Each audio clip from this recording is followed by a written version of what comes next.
Hey, Winter here. I hope you're having a great day. I'm shooting this video today from Bali. Just a beautiful place. The weather is nice. And as you can see, it's hard to even see the background because it's so bright and sunny out here. So I'm here today on holiday. I'm enjoying this holiday and my time off. But I always try to work and always try to get stuff done, regardless of where I'm in the world. That's one important thing with success is pure determination, not getting sidetracked, not letting yourself fall victim of laziness or victim of self-excuses of why you can't get something done. It's important to work hard, to work towards your goals, to achieve what you want. But most importantly, like I talked about last week, you have to believe in yourself. Believing in yourself is key to success. Believing in yourself is key to achieving the dreams that you desire. Today, I have a couple answers from some of the questions that you've submitted over the last week. Let's take a second and go through those now. All right, first up, let's hear from Ronnie. Hello, Winter. My sticking point is this. As I am self-employed or boss of myself, I have a problem with my daily timing schedule. When to do, what to do. Do you have any idea how to manage things to get it all moving smoothly? Thank you, Ronnie. Ronnie, here's the thing. Like I said earlier, the thing with success is that you have to be determined. A lot of us face this problem with time. It always seems like we can never have enough of it. Think about it. We have 24 hours a day. We sleep a third of it, say about 7 hours. And we have the rest of the time to do the things we need to do. So that would account for about 17 hours, give or take. Sounds a lot, don't you think? But for many of us, that's not enough. I bet you hear a lot of people around you saying stuff like, "Oh, I don't have time to do this. No, I just have no time." Where does all the time go? The simple fact of time is that once it's gone, it's something we can never get back. So you really have to decide what's important, what's really worth the time that you're never going to get back. Time management requires us to exercise discipline and a conscious control over the time that we have. With the proper planning, we can make better use of the time to be more efficient and productive. For you, Ronnie, proper time management is even more crucial because you have almost complete control of your time because of your self-employed status. I'm going to share with you one very effective strategy that I use all the time, a priority manager. It basically categorizes all your tasks into 4 separate groups. Tasks which are important and urgent. Tasks which are important but not urgent. Tasks which are urgent but not important. And finally, tasks which are neither important nor urgent. And they follow in that exact order. The first group is self-explanatory, urgent and important. They are urgent, so they require your immediate attention. They are important because they contribute greatly to your long-term goal. So do those tasks first. Do them first thing in the morning. If an urgent or important task crops up in the middle of your day, put everything you're doing at that moment on hold and work on that task. Now on to the second group, which is important but not urgent tasks. These are tasks that don't have a pressing deadline, but they do contribute significantly to your long-term goals. These are the tasks that are next on your to-do list, but once you've cleared the ones in the first group only. What can fall into this second group? Well, things like weekly planning, reading time, home maintenance, etc. The thing is, sometimes we think that just because these tasks don't fall under urgent and important, we think it's fine to put them on the back burner and tell ourselves, all right, I'll get to work on that someday when I have the time. But guess what happens? They never get done. What you would need to do is consciously decide, I will make time for these things no matter what. Next, We come to the third group, the urgent but not important tasks. To tell you the truth, most of us fall into the trap of thinking that all urgent tasks must be important too, because it is often a pretty intuitive distinction. But that's not always the case. There are activities that urgently require our attention, but they are not important in the sense that they don't help us achieve our long-term goals. Examples of these activities include colleagues and people asking you for favors, or unannounced visits from your folks who also want some form of assistance from you. I'm not saying you shouldn't bother with such tasks at all, but they can wait till you've got your ducks in a row. And last but not least, we have the not urgent and not important tasks. These include watching TV programs, surfing the internet or getting on Facebook, shopping sprees, video games, etc. Sure, these activities might seem like a necessity to you, especially after a long, hectic day at work. You might think there's nothing wrong with wanting to unwind and relax after a hard day at the office. But here's where most people end up losing what remains of their day. These kind of activities don't serve to enrich your life in any way. So before you decide to waste your hours on these activities, be sure you've got all the stuff in the previous 3 groups done and out of the way first. So Ronnie, I hope this helps you figure out how to organize your time and tasks better. The thing you have to remember is that no amount of planning will help you if you don't have the discipline to stay focused and get on with the tasks that need doing. Whenever you do something, always ask yourself, is this important to me or my long-term goal? Or am I merely doing it just because I think it's urgent? Invest your time properly and you will experience a renewed sense of calm and control over yourself and your life. Now here's our second question of the week, courtesy of John. I feel that I stay positive most of the time, but I have days where I feel really negative and down. My problem is that I cannot get rid of the thoughts that persist in my mind. In the last 3 or 4 years, it can get really bad. I think there is a curse on me. I feel like I am turning into a corner again and again, and things just go so wrong. Okay, John, here's what you need to know. That curse you're talking about, well, it happens to everyone. And why do I say that? Well, did you know that our brain produces as much as 50,000 to 70,000 thoughts per day? That would translate to about 35 to 48 thoughts per minute.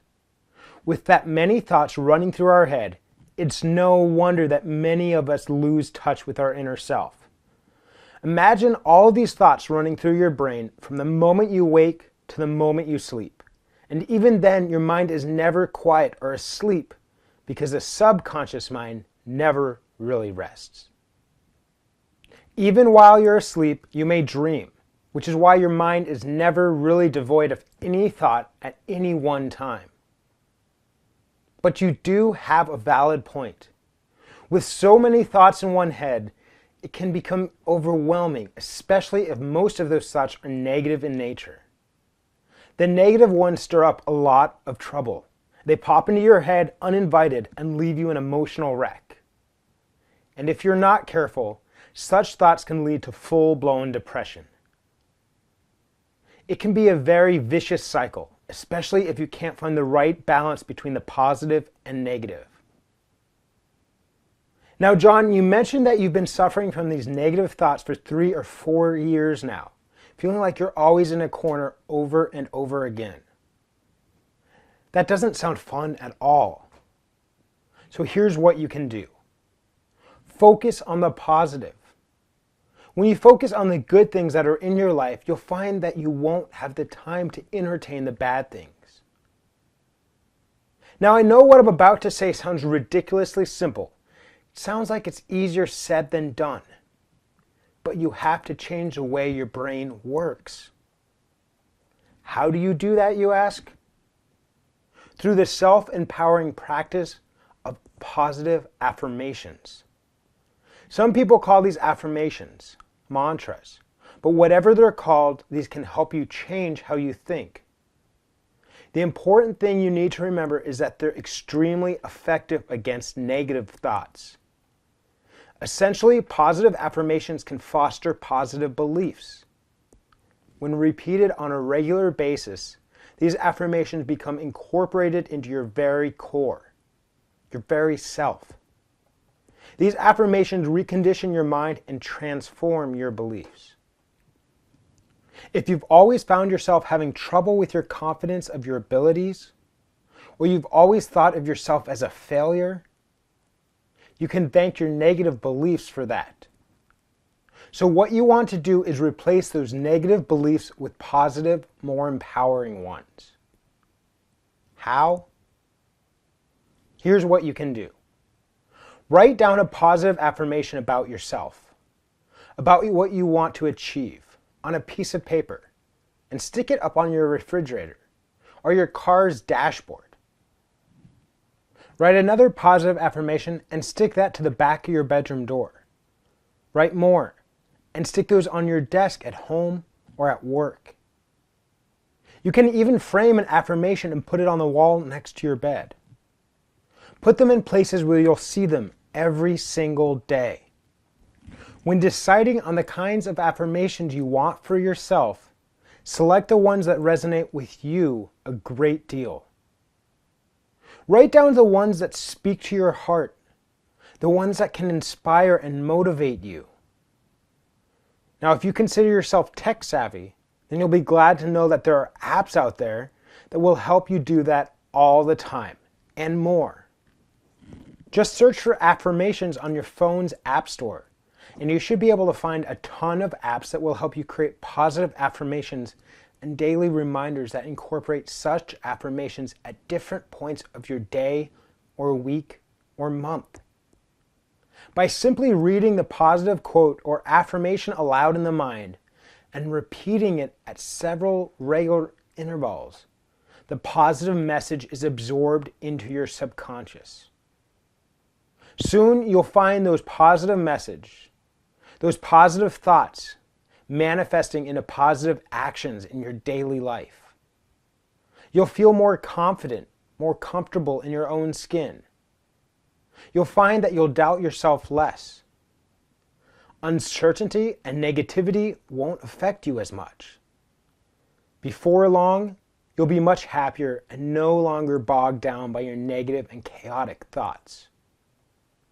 But if you do find yourself having the occasional negative thought, don't beat yourself up over it. What's more important is finding the right balance between positivity and negativity. Never let your negative thoughts run your life. When you have days when you're feeling a little down, here's what you should do. Take a deep breath. Go out for a stroll to clear your mind if you can. You may also meditate to find an inner calm.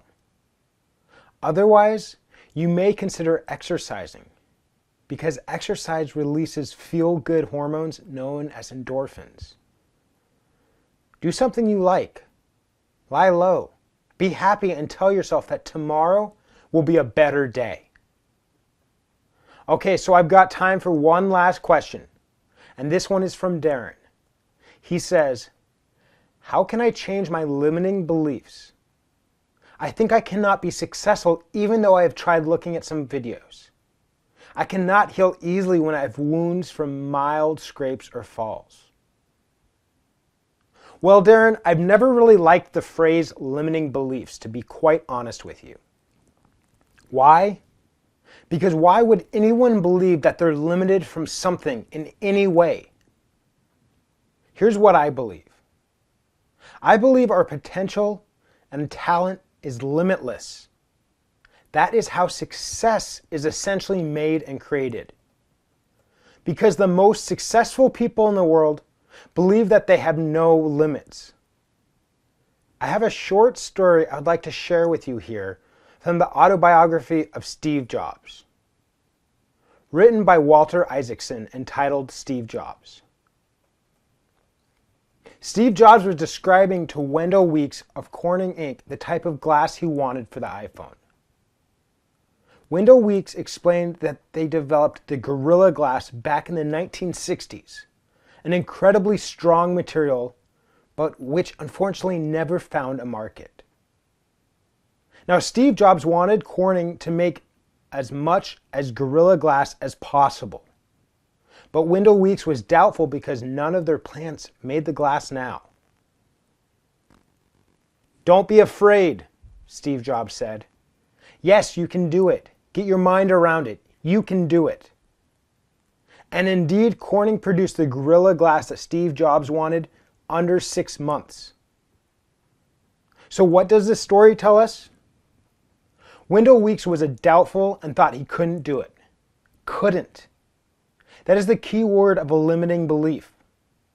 There are other many keywords like I can't, I don't know, I don't think. Most of the time, limiting beliefs are formed by experiences, for instance, during the childhood period, or it may be a cultural construct. More often than not, limiting beliefs are driven by fear. We fear. But what is there to fear, really? The thing that often stops us from daring to go beyond what we believe is possible is because we're afraid people might ridicule us for our efforts, because we're afraid people won't accept us when we dare to be different. People settle for less, for mediocrity, because they figure that they'll be laughed at if they reach for the stars and they fail. It's the thought of criticism, ridicule, or even rejection by others that we become inhibited and don't dare to step out. These beliefs become very strong and they cling onto you like an anchor. If you don't shake off the anchor, you'll find yourself pulled down into the murky depths. Similarly, if you don't unshackle those limiting beliefs, you will never achieve anything. You will never accomplish success of any kind. So what can you do about it? What you can do to counter your limiting belief is to, well, counter it. Your first step is to isolate the source. What was the cause of your limiting belief? Was it something that arose from a childhood experience? Was it something that someone said to you before and created a traumatic effect in your mind? Once you've isolated and identified the source, recognize the falseness of it. It is false because it has created this anchor in your mind and is pulling you down and keeping you down. In order to change your limiting belief, you have to counter it. The counter you're looking for would be an enabling, empowering belief. For instance, let's say you have a limiting belief that you will always be poor. Your enabling belief in this sense would be that you can be financially savvy. Just remember that your enabling belief has to be something that is realistic and doable. Not something like, I will be able to afford that Ferrari tomorrow. Because let's face it, that's not going to happen. Now look through the financial aspects of your life. Yes, you may be poor, but hey, you actually can budget your expenses properly. Just you can't seem to save as much as you'd like. Focus on that ability to budget your expenses. Use that focus as your success. Start from there. From there, create more evidences of success. Explore how you can start saving money by using various strategies. Before long, you would be able to invest, accumulate your wealth, and get that Ferrari you've always wanted. And with your resulting success, you prove to yourself that your limiting belief is false. At the end of the day, the power of your mind, the power of your belief is what anchors you to success.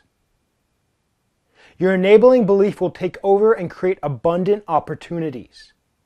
Go out and grab them. Now, if by wounds you mean actual physical wounds from scrapes and falls, then I'm afraid I'm not a licensed medical practitioner, so I really can't tell you what's going on with you there. I would, however, recommend that you consult your family doctor or medical professional just to be safe. I want you to be healthy.